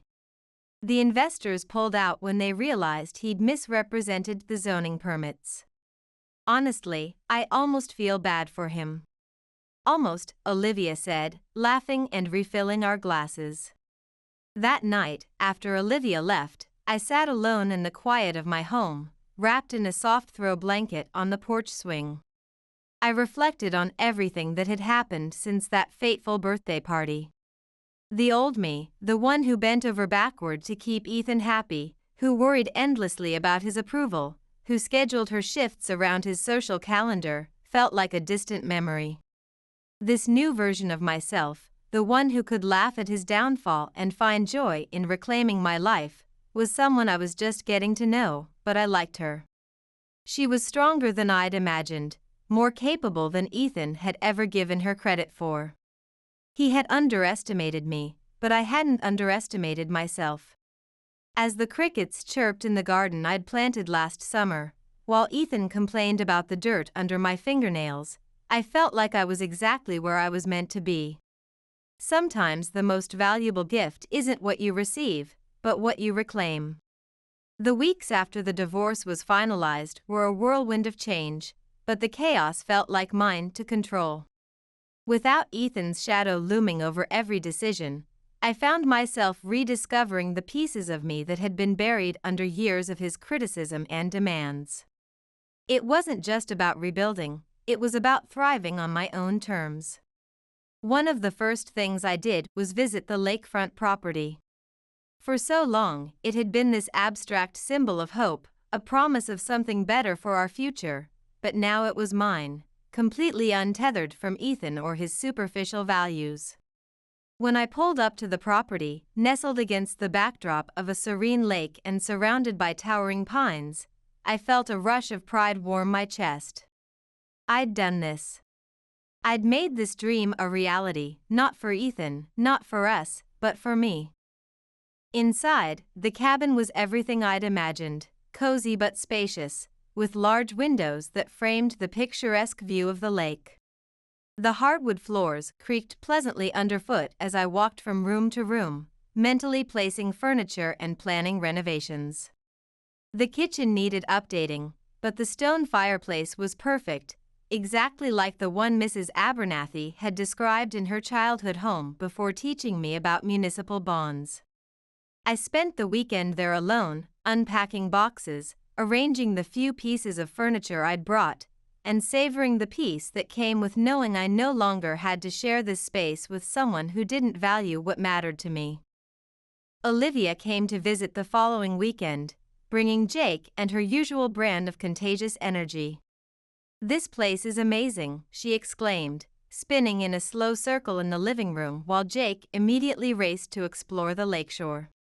"How did you keep this a secret for so long?"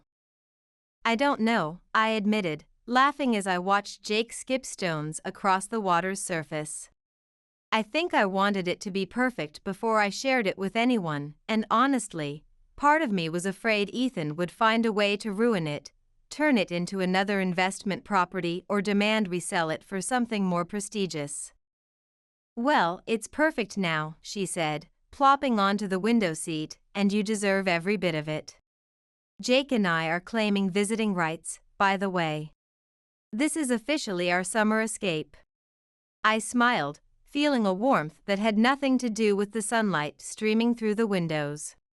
For the first time in years, I felt like I truly deserved something good, something I'd earned through my own efforts.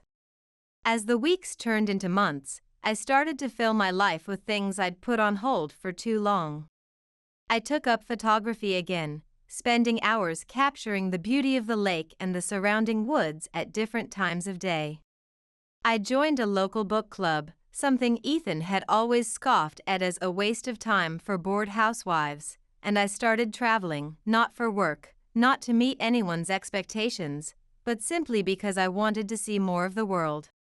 I even took a weekend certification course in palliative care support, adding another specialization to my credentials.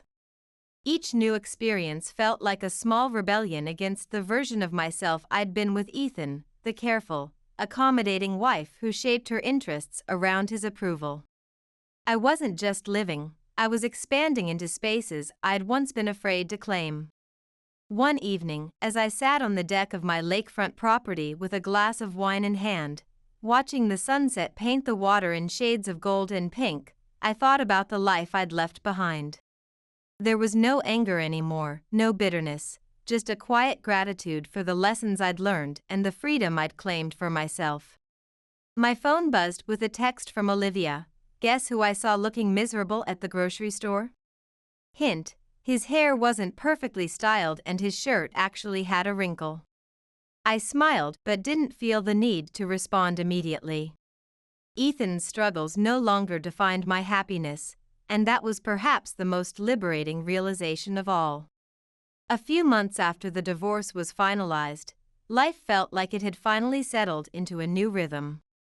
The lakefront property became my sanctuary, a place where I could be alone with my thoughts or invite friends over to share the peace I'd found. Olivia and Jake visited often, usually bringing groceries for elaborate cookouts and stories about their latest adventures. "You've completely transformed, you know that?" Olivia said one evening as we sat by the fire pit overlooking the lake. Jake was inside, engrossed in a video game after spending the day swimming and hiking. I looked at her, raising an eyebrow. "Transformed how?" Olivia grinned, gesturing with her marshmallow skewer. The old Vanessa, she would have been fussing over whether the guest towels were perfectly folded, whether everyone had enough sunscreen, whether the food was impressive enough. This Vanessa, she gestured at me, sitting in comfortable jeans with a cozy flannel wrapped around my shoulders, hair pulled back in a messy ponytail, she's relaxed, happy, and not giving a damn about what anyone thinks of her choices. I laughed, poking at the fire. I guess I've realized I can only control my own happiness. Trying to make Ethan happy was like trying to fill a bathtub with no plug, it was never enough, no matter how much I poured in. Those lessons extended beyond the lakefront property, too. At work, I'd taken on a leadership role in patient care coordination, something I'd hesitated to pursue before because Ethan thought administrative positions were where people go when they can't handle real work. Now, my schedule was more predictable, my stress levels lower, and the freedom to shape patient care solutions was exhilarating. One of my patients, an 82-year-old retired business consultant named William, invited me to lead a workshop on elder care planning for his retirement community after I helped navigate his complex care needs following a stroke. "You've got a gift for making complicated systems make sense," he told me after the presentation, which had drawn nearly 40 residents. "Why haven't you started your own consulting business? There's a real need for someone who understands both the care and the financial aspects." The question lingered in my mind long after I left the community center. Why hadn't I? A few weeks later, I started laying the groundwork for my own consulting firm specializing in elder care management and financial planning. It was terrifying but thrilling. For the first time, I wasn't holding myself back out of fear of failure or, worse, fear of outshining Ethan's professional accomplishments. Olivia cheered me on every step of the way, even helping me brainstorm names for the business. "Second Bloom Care Consulting," she suggested one evening, her eyes sparkling with excitement as Jake nodded enthusiastically. "Because you're helping people find new growth in their later years, and because you're blooming again yourself." I rolled my eyes at the sentimentality, but I couldn't help smiling. Second bloom it is. As I poured myself into building the business, working evening hours after my regular shifts, I felt a sense of purpose that had been missing for years. Every small win, a new client, positive feedback, a successfully navigated care transition, was a reminder of how far I'd come. And for every win, there was a quiet moment of gratitude. Gratitude for the strength I'd found, for the friends who'd supported me, and for the chance to rebuild my life on my own terms. One evening, as I sat on the deck with my laptop, finalizing a care plan for a new client with complex needs, my phone buzzed with a notification. It was a WhatsApp message from Ethan. "Can we talk? I miss what we had." I stared at the screen for a moment, remembering the Vanessa who would have jumped at this opening, who would have read hope into those simple words. Then I deleted the message without replying and returned to my work. Some things were better left in the past, especially when the future looked so promising. 6 months after I walked away from Ethan, I stood on the deck of my lakefront property, watching the sun dip below the horizon. The lake shimmered with hues of orange and pink, the kind of view that used to feel like a distant dream but now felt like a daily affirmation of the choices I'd made. The wooden deck creaked softly beneath my feet. I'd recently finished staining it myself, a weekend project that had left me with sore muscles and a profound sense of ownership. I had built a life I was proud of. Second Bloom Care Consulting was thriving, far beyond what I'd imagined when I started. We'd grown from just me working evenings to a small team, including 2 other certified care managers and an office administrator. The freedom to choose my clients, set my own hours, and develop personalized care solutions made me feel alive in ways I hadn't experienced in years. Olivia visited that evening, as she often did on Fridays, carrying a box of pastries from the local bakery where her new boyfriend worked. Jake trailed behind her, immediately making his way to the canoe I'd bought him for his 11th birthday. "Life jacket," both Olivia and I called out simultaneously, then laughed at our synchronized maternal instincts. "You know," Olivia said, setting the box on the outdoor table as we watched Jake dutifully strap on his life vest, "I never thought I'd say this, but I think Ethan did you a favor." I laughed, pouring us both a glass of lemonade from the pitcher I'd prepared. "You're not wrong. If he hadn't been such a jerk at his birthday party, I might still be stuck trying to make him happy while ignoring my own potential." She raised her glass. "To Ethan, the world's most clueless man, for accidentally setting you free." We clinked glasses, laughing, but her words stayed with me long after she and Jake left for home.